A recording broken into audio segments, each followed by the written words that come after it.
Hello, and thanks for tuning in to Davy Mobile Notary Service. I'm Tamara Davy, and I'm here today to share with you a few quick tips to safeguard your mobile notary business. So let's jump right into it. Okay, so it's safe to assume that you are a notary public commissioned by your state, and you have all of the legal requirements to perform notarizations in your state. So you have your notary commission card, you have your E&O insurance, your surety bond, and all of that jazz squared away. So now let's talk about a few quick tips to safeguard your business. So first thing first, make sure that you are requiring all of your signers to personally appear before you as they sign their document. They should not sign it before they see you.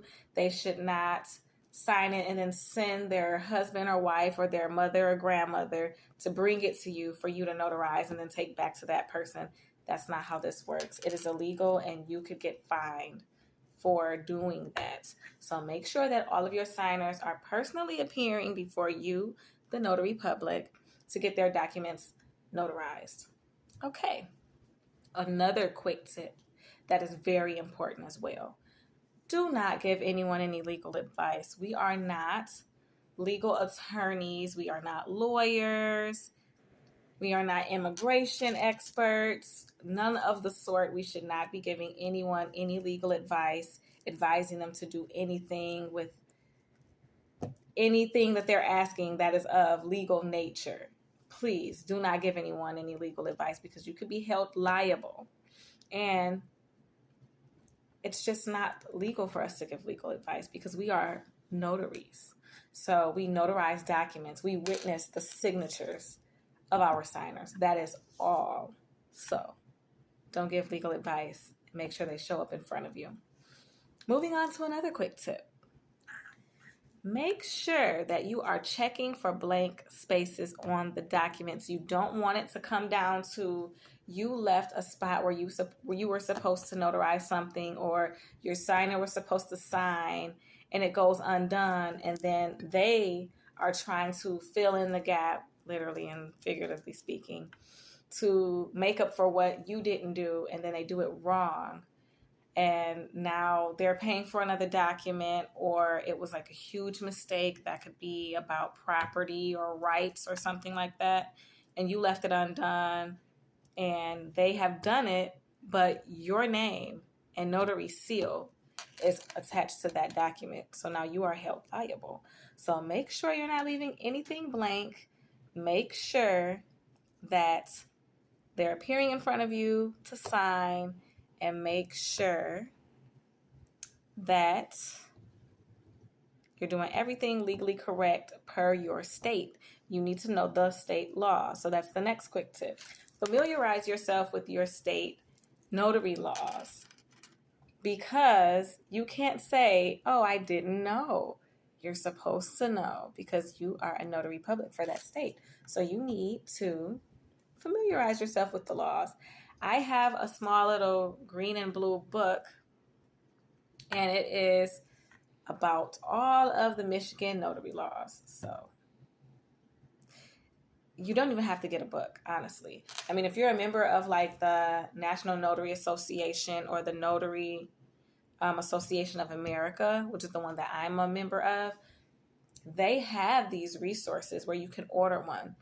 But if you don't want to pay for the book, that is perfectly fine because you can go online to your state government website and look up different laws.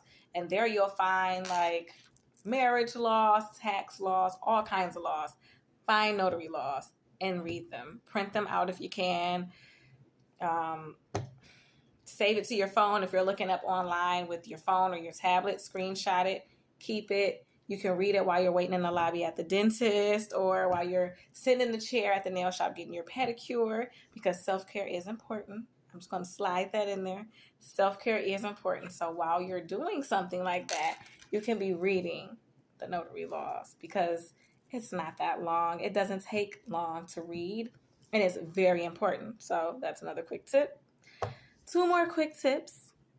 When you are notarizing something for elderly individuals and you're getting the sense that they're being coerced into signing their will and testament, or they don't really agree to the terms that are in there, or it's a power of attorney, or whatever the document is, and you don't really feel like they're getting a good understanding of what it is, they're not really in the cognitive space to make these decisions, please don't have them sign. You have the right to decline a client, just like they have the right to go with you or go with another notary that they have found on the Google search. You can also decline to serve that client, and you don't have to be, super technical about it and telling them on this page of the notary law book. You don't have to explain all of that. You can just, discreetly ask that person if they're not hearing impaired and they can, hear what you're saying, understand what you're saying. You can just discreetly ask them, do you agree to the terms in this document? But if you feel like they're not understanding it and they may not even understand what you're asking them when you're trying to ask them, do they agree to the terms and everything? Or the other parties in the room, maybe their adult children or grandchildren are present and it just seems like they're being forceful, then you can just let them know, I don't feel comfortable notarizing this document at this time. Maybe we can meet when Billie Jean is a little more up for it. He seems a little tired, or however you want to word that. You can do it at your own discretion, at your own comfort level. And if you know that you're going into a nursing home or a hospital or senior assistant living building, then already have that in your mind that you want to kind of have small talk with the signer in the very beginning of the transaction as soon as you get there. Have them sign the book. If they're asking what the date is, if they're elderly, then they probably do have memory issues or whatever. So try not to be super strict about what your criteria of them being cognitively able to sign the document is. But if they just don't seem to really even know what they're signing, ask them. You can ask them. Do you know what this document is that we're signing today? Or do you know why I'm here? Things of that nature. I've actually been in that situation before. And it was a little tense because the adult children were kind of getting aggravated with me for asking those follow-up questions. And I just explained to them that it is for everyone's safety and protection that these questions are asked. And they kind of still weren't okay with that. They were still a little frustrated, but I think they just wanted it to go by faster. But some things take time and we need to be patient and get this done. Or you can reschedule the appointment. That's also an option. Kind of just talk with them, try to maintain professionalism. Even if they're not being the nicest to you, you still have to be professional and you still have to follow the law.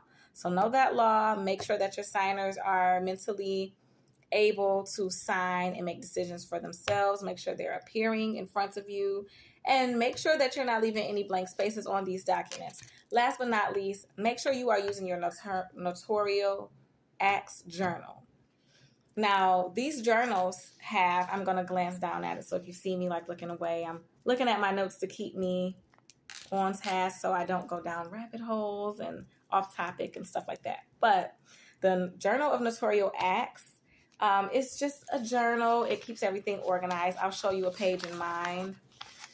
You may not be able to see all of the boxes, but I will explain them to you. I just wanted you to kind of get a quick glance at it. And so there are spaces for each signer that you will be assisting for notarial acts. So there's a spot for them to print their name, sign their name, their phone number, address, the document date if